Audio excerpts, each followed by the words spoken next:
আজি মই পথাৰত যাম, শালি ধানৰ খেতি কেনেকৈ কৰে সেইটো আপোনালোকক দেখুৱাম। শালি ধানৰ খেতি বা ৰোৱা কেনেকৈ কৰে সেইটো দেখুৱাৰ কাৰণে মই এতিয়া পথাৰত যাই আছোঁ। মই এয়া চাওক, এইটো বাটেৰে মই পথাৰত যাই আছোঁ।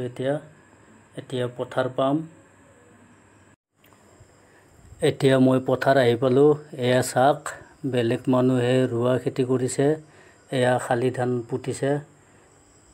এয়া চাওক, বেলেগ মানুহে ৰোৱা পুতি আছে। এতিয়া মই আপোনালোকক দেখুৱাম প্ৰথমৰ পৰা।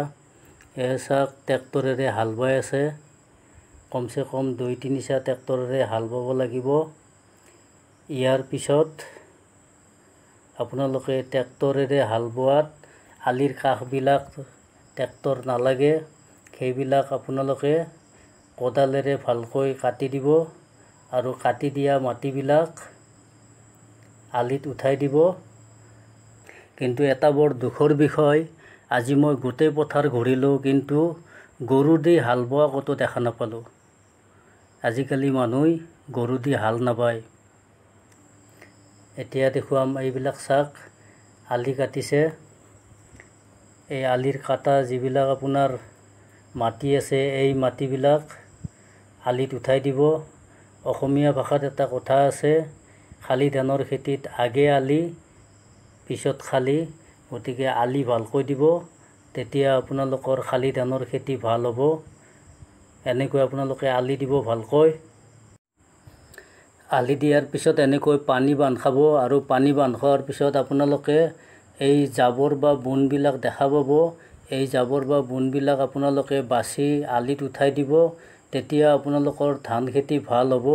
আৰু এই জাবৰ বা বোনবিলাক যদি আপোনালোকে বাছি নেদে, তেতিয়াহ'লে এইবিলাক প্ৰথমতে গজি আপোনালোকৰ ধান খেতি বেয়া হ'ব। বহুতে ভাবিব পাৰে যে কি কৈ আছে, কিন্তু মই নিজে হাল বাই খেতি কৰিছিলোঁ এটা সময়ত। কিন্তু এতিয়া মই সেইকাৰণে আপোনালোকক ক'লোঁ, ভালকৈ খেতি কৰিব, ভাল ধানৰ খেতি হ'ব। আৰু মই এজন খেতিয়কৰ ল'ৰা, মোৰ মা বাবা খেতিয়ক আছিল, সেইকাৰণে মই খেতিৰ বিষয়ে অলপ আপোনালোকক দেখুৱাইছোঁ। এয়া চাওক, এনেকৈ আপোনালোকে এই জাবৰ বোনবোৰ আলিত উঠাই দিব, তেতিয়া আপোনালোকৰ শালি খেতি ভাল হ'ব।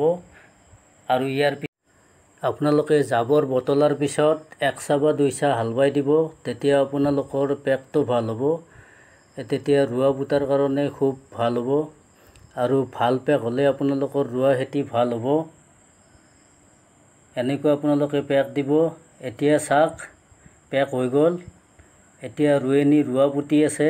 এয়া চাওক, এনেকৈ ৰোৱা পোতাৰ পিছত আপোনাৰ ৰোৱা পোতা শেষ হ'ব। আৰু ইয়াৰ পিছত আপোনালোকে যেতিয়া সজা ধৰি উঠিব, তেতিয়া খেতি পথাৰ চাবলৈ খুব ধুনীয়া হ'ব। এনেকৈ তাৰমানে আজি ৰোৱা পোতা শেষ হ'ব। এতিয়া তাৰমানে শেষ অৱস্থা হৈ আছে, এতিয়া ৰোৱা পোতা হ'ব। এতিয়া চাওক, প্ৰায় মানুহৰে ৰোৱা খেতি কৰা হ'ল। জহা, বন্নি, আইজোং, 22 মুঠি এইবিলাক ধানৰ খেতি কৰিছে। আপোনালোকে মোৰ এই ভিডিঅ'টো চাই মোৰ YouTube channel real life subscribe কৰিব, কমেণ্ট কৰিব, শ্বেয়াৰ কৰিব আৰু লাইক কৰিব। বহুদিনৰ মূৰত পথাৰত গ'লোঁ, এতিয়া মোৰ খুব ভাগৰ লাগিছে। পথাৰত যোৱা অভ্যাস এতিয়া নোহোৱাই হৈছে। যিয়ে নহওক, তথাপি ভিডিঅ'টো বনালোঁ।